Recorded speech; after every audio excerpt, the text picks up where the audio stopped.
Para preman ini membuat marah orang yang berbahaya. Tengah malam, mereka memperkosa seorang gadis di gang. Saat itu, "Oi, berhenti, kalian ngapain?" Kakek itu dengan marah mengancam mereka. Preman hanya tertawa dan meremehkannya. Kakek 80 tahun berani mengusik mereka. Tapi, sedetik kemudian, ia meninju seorang preman. Menghadapi preman yang mengepungnya, kakek itu sama sekali tak gentar, bahkan menantang duel. Kakek tak mengira, aturan preman di sana sudah berubah. Preman mengeroyoknya tanpa ampun. Tidak aturan lagi di sana. Akhirnya, kakek itu dihajar hingga tewas. Para preman tak tahu, mereka menghadapi bahaya besar. Kakek itu bukan orang biasa. Ia adalah bos mafia. Dulu, ia adalah bos mafia Isen. Semua orang takut padanya. Siapa kira kakek ini akan dibunuh oleh preman urakan? Adiknya, Riti yang berada di Spanyol mengetahui kabar itu. Ia sangat berang, lalu melacak geng preman itu. Richie terbang pulang ke London untuk membalaskan dendam ke Sumat. Ia tak akan berhenti sebelum berhasil. Setibanya di London, Richie berkumpul dengan rekan-rekannya. Roy, bagian interogasi, memiliki kemampuan luar biasa. Ia ahli menyiksa orang, dan tahu apa orang itu bohong hanya dengan melihatnya. Arthur, penegak hukum, orangnya mudi dan sadis. Tak ada yang berani mengganggunya. Algojo, Butch, tak punya hati. Ia dapat memutilasi orang hanya dalam 15 menit. Richie, ketua mafia sudah pensiun 20 tahun. Meski sudah tua, jiwanya masih muda. Mereka semuanya sadis. Richie bersumpah akan mencari pembunuh kakaknya, dan membalaskan dendam. Ia mengacuhkan larangan polisi, dan masuk ke TKP dengan percaya diri. Selain noda darah, bukti lainnya sudah diamankan polisi. Demi mendapat petunjuk, Richie menemui Jack, yang merupakan mantan polisi. Dulu mereka berkolusi untuk berkuasa, dan sama-sama mengatur kota. Di zaman itu, selain Bohau dan Leiluo, di barat juga ada Richie dan Jack. Perbedaannya adalah mereka berdua sudah pensiun. Yang satu pindah ke Spanyol dan jadi pebisnis. Yang satu lagi pensiun dalam damai. Jack memberi Richie petunjuk. Tapi, videonya tidak jelas. Satu-satunya saksi adalah korban. Akhirnya, Richie menemui gadis yang mau diselamatkan kakaknya. Gadis itu berkata, sebuah nama, Aaron. Ia adalah pimpinan preman yang telah membunuh kakak Richie. Richie tak peduli ia dari geng apa, dan tak peduli sekuat apa dia, karena ia membunuh kakaknya. Richie akan menghabisinya sampai ke akar-akarnya. Pokoknya, mata ganti mata, gigi ganti gigi. Seharusnya tidak ada yang mengusik mereka. Meski tua, berumur di atas 80 tahun, dan berambut putih, tapi mereka berjiwa muda. Semuanya sangat sadis. Dulu, mereka menguasai seluruh kota dan jalur bawah tanah. Mereka menggunakan aturan untuk mengatur kedamaian.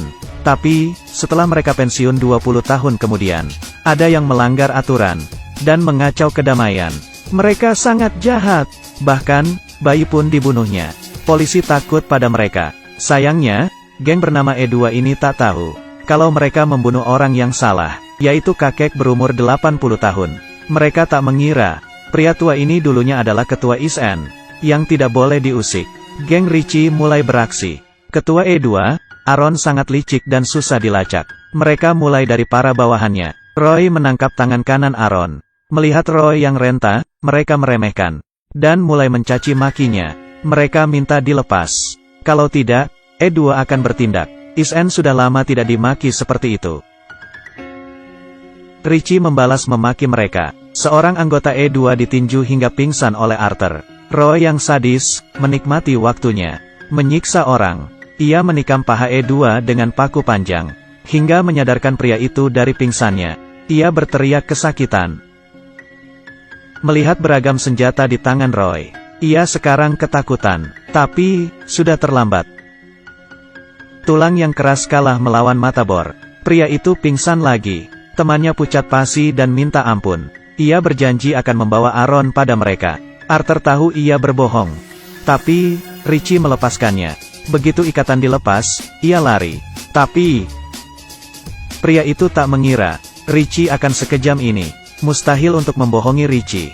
Richie melepas ikatannya, karena ia pantang membunuh orang terikat. Sekarang Isen tahu, tidak ada yang berani membocorkan lokasi Aaron. Pria yang dibor tadi mati kehabisan darah. Richie tak peduli. Balas dendam yang kejam baru akan dimulai.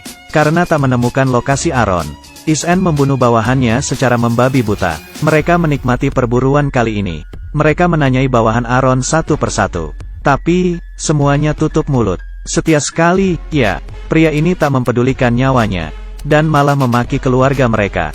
Richie terlalu sayang dengan keluarganya. Akhirnya, ia berang dan menghajarnya. Pria itu pun pingsan. Karena terlalu marah, jantungnya kambuh. Richie dilarikan ke rumah sakit. Tapi, Is-en tak tahu, kalau gadis korban itu, sudah menjual mereka. Geng E2 datang ke rumah sakit. Mereka membawa pistol kedap suara, untuk menghabisi 4 kakek renta. Wanita ini datang, dan menembaki kasur. Ia kira ia berhasil. Tapi, itu rupanya jebakan. Percuma saja mereka membawa senjata. Karena mereka sudah dikepung. Mendengar suara tembakan, Aaron merasa ada yang salah. Ternyata, Richie bersandiwara. Ia pura-pura sakit jantung, dan menyuruh korban berkhianat. Tujuannya adalah memancing Aaron keluar, dan memburu mereka di rumah sakit, lalu membasminya sekaligus. Tapi, Aaron melawan mati-matian. Aaron tak mengira, yang ia tembak adalah orangnya. Di tengah adu tembak, Is-en tetap tenang. Mereka sudah biasa tembak-tembakan. Meski tua, mereka tidak lamban. Sekali tebas, lawannya berteriak minta ampun. Arthur menembak, dan membunuh satu musuh. Ia menembak tabung pemadam. Di tengah asap, mereka terus menembak. Meski Is-en kalah jumlah, tapi mereka sudah menyiapkan semua. E2 menangkap gadis tadi, dan menjadikannya sandera. Dengan santai, Richie dan gengnya menyerah. Aaron sangat marah. Tapi, saat itu, Aaron dikhianati oleh temannya. Richie segera memungut pistol Aaron. Teman-temannya berteriak, tembak. Tapi, Richie punya kebiasaan. Sebelum menembak ia harus memasukkan peluru 3 kali. Terlambat sudah. Richie membuang pistolnya dan bersiap-siap. Ia meninju Aaron hingga terkapar. Aaron memungut pistolnya. Ia menodong Richie. Tapi, saat itu polisi datang. Aaron berteriak ia akan membunuh Richie. Tapi, ternyata pistolnya kosong.